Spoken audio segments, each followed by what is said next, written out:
Les blancs ont un mauvais fou et leur tour ne joue pas.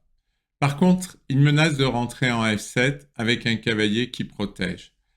En même temps, le fou menace de prendre le cavalier, ce qui rend la situation incertaine. Les noirs ont deux pièces qui ne sont pas protégées, les deux tours, et les blancs vont jouer là-dessus.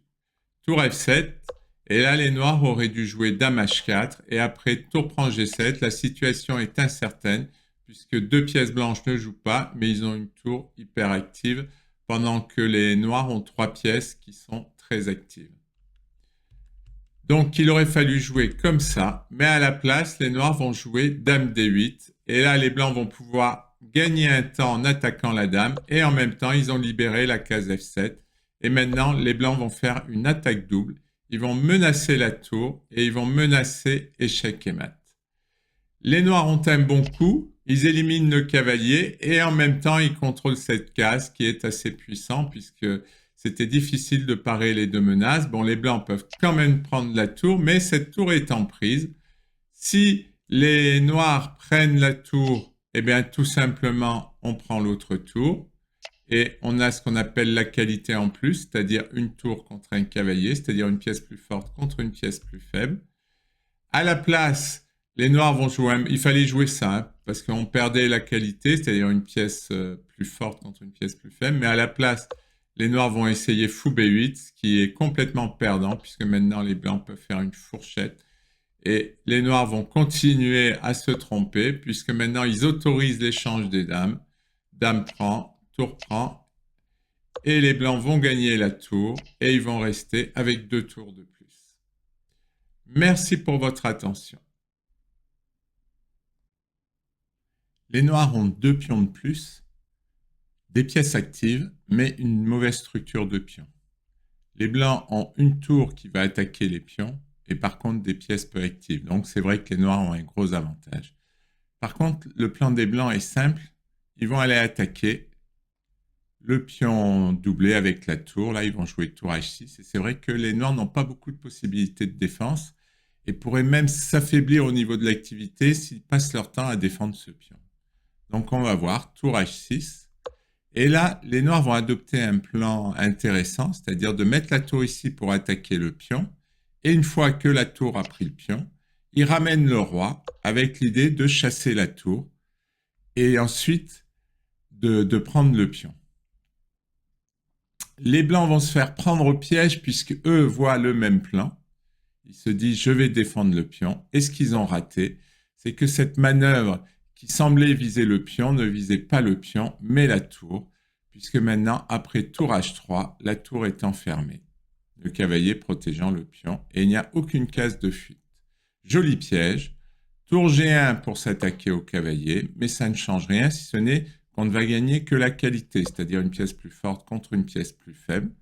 Tour prend cavalier, roi prend tour, et nous allons voir la suite de la partie parce qu'elle est intéressante. Donc tour G8, les blancs ont raison, ils activent leur tour, ils vont aller harceler les pions blancs. Par contre, les noirs ont une tour contre un fou et ils ont un pion passé très dangereux. Et donc tout de suite, les noirs l'activent. Et là, les blancs, finalement, vont attaquer des pions pour rien.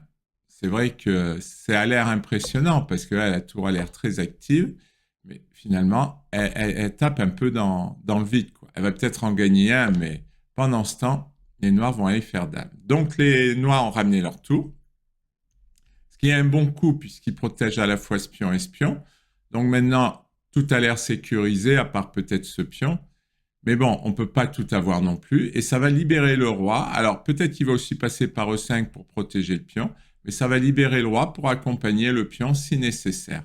Donc tour D8, les blancs ont compris que bon, déjà il n'est pas défendu et que c'est à lui qu'il faut s'en prendre. Roi E5 pour défendre. Et là déjà, les blancs commencent à être un peu en panique. Ils commencent à revenir pour défendre. Et maintenant, c'est un peu trop tard quand même, puisque la tour avance. Et voilà, le roi est revenu. La tour ne menace plus les pions. Enfin, le roi est revenu. Le roi avance vers le soutien de son pion, pour être précis. F6, bon, c'est un peu un coup désespéré, peut-être pour faire partir la tour, éventuellement s'attaquer à ce pion, mais le pion là va aller trop vite. Tour E3, très bon coup, menace de prendre le fou, gagne un temps. Fou F1, là c'est un peu passif. tour G3. Et maintenant, à mon avis, le coup, pas encore le coup, il va venir après. Tour H2, bon, c'est pas terrible comme coup, hein, ça permet d'avancer le pion. Là, on voit bien que les blancs piétinent. Roi B3, bon là, ils savent pas quoi faire. Roi E5, bon, les noirs prennent une petite mesure défensive quand même. C'était peut-être pas obligatoire. Ils attendent un peu, et c'est maintenant le coup qui, à mon avis, perd. Parce que tour F2, déjà, je vois pas pourquoi. Et ensuite, tour F3, qui force l'échange des tours. Puisque si la tour s'en va, on prend le fou. Donc, après échange des tours, la position est définitivement perdue. Fou E2, tour F2, fou G4. Les blancs ne peuvent plus arrêter le pion. Et la partie est gagnée. Merci pour votre attention. Le matériel est égal, les noirs ont la paire de fous contre cavalier et fou, et chacun a une tour. Les blancs ont des pions doublés, mais c'est au centre, donc ils ont une certaine influence, et ils ont un super cavalier, d'où l'idée des noirs de jouer F5 pour s'en prendre au cavalier. Les blancs vont jouer roi E2, pourquoi? Parce qu'ils s'imaginent, après roi E2, pion prend, qu'ils vont pouvoir jouer cavalier C3 et reprendre ici. En même temps, ils ont empêché l'intrusion de la tour en D2. Mais ce qu'ils ont raté, malheureusement, c'est l'enfilade fou C4 qui attaque le roi et la tour. Et donc, leur variante s'écroule et plus rien ne marche, puisque après roi E2, pion prend, eh bien, ils ne peuvent pas enlever le cavalier. Ils vont essayer une manœuvre tactique qui est tour C1, avec l'idée d'attaquer le fou. Donc, si le fou s'en va, eh bien maintenant, on pourra enlever le cavalier tranquillement parce qu'on ne risquera pas l'enfilade. Mais les noirs prennent avec la tour le cavalier. Et là, ils se disent que les blancs vont prendre le pion et qu'ils vont attaquer la tour. Si la tour s'en va, on va gagner le fou. Mais ils ont raté une jolie manœuvre qui est fou G4. Et avec cette manœuvre, on va se débarrasser des deux menaces. Si le fou vient en F3, déjà, on élimine la menace sur la tour. Et ensuite, il ne reste plus qu'à protéger le fou. Et si le roi essaie de s'enfuir sur la case F2, eh bien, on élimine la menace sur la tour. Il peut encore essayer de la renouveler, mais il y a échec. Cette fois, la tour est protégée et on peut protéger le fou. Tout est sauvé. Donc, rien ne marche pour les blancs. Ils essaient, après fou G4, donc nous avons vu que roi F2 ne marchait pas, fou F3 non plus. Ils essaient une dernière manœuvre désespérée par roi F1, mais là, une fois de plus, très joli coup. Tour D1, qui va éliminer la menace du fou sur la tour et la menace de la tour sur le fou, tout simplement en ayant enlevé la tour et en échangeant les tours. Et les noirs ont gagné une pièce. Très belle combinaison. Merci pour votre attention. Le matériel est égal. 2 tours contre 2 tours, paire de fou et cavalier contre paire de fou et cavalier, la dame, et nous avons 6 pions de part et d'autre.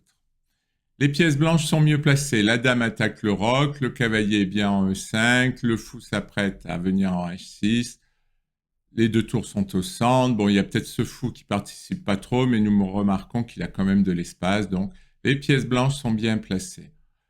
Les pièces noires sont moins bien placées. Ils ont un mauvais fou. Bon, quand même un cavalier qui joue sur le centre, 2 tours sur le centre. Ça manque d'espace. Voilà, c'est surtout ça. Et les noirs ont un mauvais fou. Rien de catastrophique. Les blancs jouent fou H6 avec l'idée d'échanger les fous pour affaiblir les cases noires. Un plan normal. Et là, les noirs auraient dû échanger le cavalier. Fou brun pour échanger le fou. On était venu pour ça. Là, les noirs décident ils savent que les blancs vont reprendre peut-être avec la tour, donc ils activeraient leur tour. Peut-être que les blancs peuvent tenter une attaque ou peut-être prendre avec le pion pour avoir un contrôle sur les cases noires. Voilà, peut-être que c'est tout ça qui embête les noirs. Donc, ils décident de donner le cavalier sur cette case. Fou prend et ils reprennent. Et là, l'attaque blanche est plus ou moins stoppée. C'est-à-dire, au moins, elle est ralentie, il n'y a rien de direct. Et ils vont faire le mauvais choix. Les noirs vont faire le mauvais choix, puisqu'après fou H6, c'est vraiment un choix surprenant. Pourquoi? Parce que ils donnent le fou de case noire, alors qu'il y a un fou qui est ici, et on sait que ce genre de faiblesse de case noire, déjà, c'est difficile à défendre, encore plus s'il y a un fou adverse dans le roc. Donc déjà, c'est un choix contestable. Et il s'attendait sûrement à pion prend qui détend la pression, c'est-à-dire les blancs ont moins de pression sur la position noire, quoique on peut se demander si fou G5 et fou F6 ne seraient pas dangereux. En tout cas, je pense qu'il ne s'attendait pas au coup tour prend E5, qui peut permettre d'attaquer la dame et tout en permettant aussi d'amener la tour par ici. Enfin, il peut y avoir du jeu, hein, voire même des sacrifices par là. Enfin, beaucoup de choses pour les blancs. Et ils vont rater la menace des blancs parce qu'ils se disent « Ah ben, je vais prendre la tour. Il ne peut pas me reprendre parce que le pion est cloué. » Mais ils ont raté le mat de Loli, dame F6. C'est une faiblesse de case noire, c'est ce que je vous expliquais. Faire disparaître le fou de case noire, c'est toujours risqué et on voit bien pourquoi, puisque maintenant nous avons 2 pièces sur case noire et la menace de mat en G7. Une fois de plus, très belle combinaison. Elle s'explique parce que les noirs anticipent des menaces, mais ils ne voient pas une autre menace. On rate souvent une combinaison quand on pense avoir trouvé la raison du coup adverse, mais qu'en fait, il y en a plusieurs et on n'en voit qu'une. Merci pour votre attention. Un seul pion a été échangé, le pion F4 contre le pion E5, et les noirs ont repris. On voit bien que les blancs ont développé leurs pièces pour attaquer le pion E5, avec le cavalier, avec le fou, et les blancs clouent le cavalier. Il y a également une menace sur le fou, puisque quand le cavalier va bouger, notamment quand il va prendre le pion, on va attaquer le fou. Les noirs auraient dû jouer dame E7 pour défendre le pion, et la position était tout à fait jouable. Les blancs ont des pièces actives, mais bon, les noirs n'ont aucune pièce mal placée, donc a priori, ça doit aller. Ils font le petit roc, peut-être qu'ils veulent activer leur pièce, mais c'est quand même assez bizarre parce que c'est les blancs qui vont avoir l'attaque. Donc le cavalier n'est plus cloué, on doit l'éliminer. Et ensuite, on peut prendre le 5 avec une attaque à la découverte sur le fou. Les noirs protègent, mais ils perdent encore un pion. C'est un peu ennuyeux. Et là, les noirs se disent, bon, ben, perdu pour perdu, je vais sacrifier. Déjà, le pion est prenable, puisqu'après dame prend H3, on va faire dame E2 et on tient tout. On pourrait même venir jouer en G2 pour défendre en cas d'échec. Donc, le sacrifice était complètement faux. Mais après fou prend H3, les blancs décident de jouer l'activité. Il y avait également tour prend F6 qui était envisageable, mais bon, fou prend F6, c'est tout à fait bien. Fou G4, petit coup intermédiaire, on sauve le fou tout en gagnant un temps sur la dame, dame E1, et ils reprennent le fou. Mais c'est vrai que là, le roc est affaibli. Dame H4 pour profiter tout de suite de la faiblesse. F5 pour essayer de... Et là, joli coup, cavalier E7, fourchette roi dame qui oblige les noirs à donner la paire de fous. Déjà qu'ils ont des pions en moins, la perte de la paire de fous est très ennuyante. Tour E8 pour attaquer, dame G5 qui gagne un temps sur... Bon, en même temps, il donne la colonne à la tour. Hein, donc dame G5, c'est peut-être pas le mieux. Les blancs finissent de se développer. Dame B7. Et là, un plan intéressant des blancs qui vont jouer pour centraliser les pièces. Et on va voir que dans toute la partie, dans tous les coups qui vont suivre, ils vont centraliser. Alors, ils jouent d'abord tour F2 avec l'idée de doubler les tours. Et en même temps, on va voir que la tour va jouer un rôle défensif important, donc un bon coup.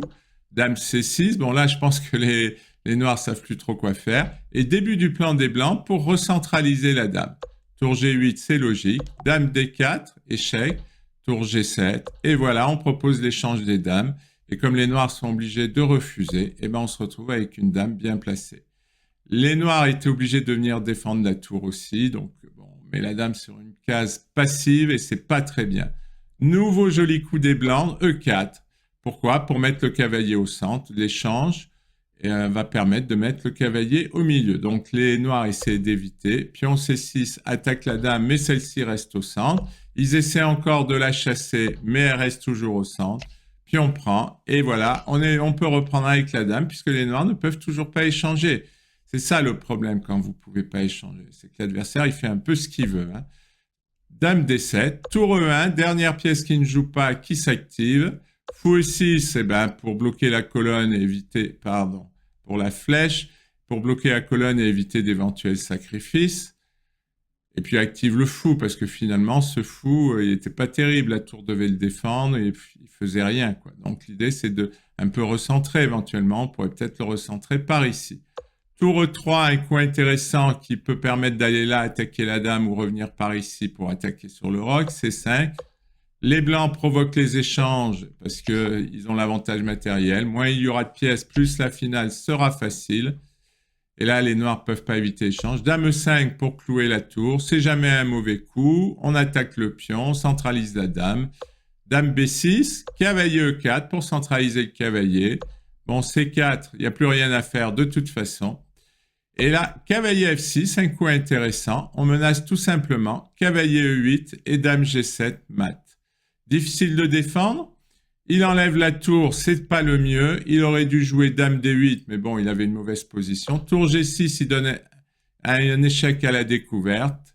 Les blancs en profitent tout de suite. Cavalier D7, échec, et ils attaquent la dame. Seule possibilité pour les noirs à leur tour d'attaquer la dame, mais cavalier prend F6, encore un pion de perdu et une menace renouvelée. Maintenant, la tour en plus va participer à l'attaque, donc la situation est très grave pour les noirs. Dame C6 pour essayer de sortir de l'attaque du cavalier. Cavalier D7, échec. Tour G7 pour essayer de se défendre, puisque si le roi vient en G8, on fait tour F8 mat. Donc tour G7 est forcé. Mais malheureusement, il y a encore tour F8. Fou, G8 pour se défendre. Tour prend fou. Le roi est obligé de prendre puisque la tour est clouée. Et maintenant, on peut faire un mat du couloir. Très joli mat du couloir, très belle partie, très belle stratégie des Noirs qui ont passé leur temps à mettre leurs pièces au centre. Et on voit bien pourquoi un déficit matériel pose problème, parce que on ne peut jamais échanger. L'adversaire, il fait ce qu'il veut, il met ses pièces où il veut. Et c'est très dur à jouer. Je ne vous recommande pas de jouer des parties où on ne peut pas échanger les pièces, parce que c'est à vous dégoûter de jouer aux échecs. Merci pour votre attention.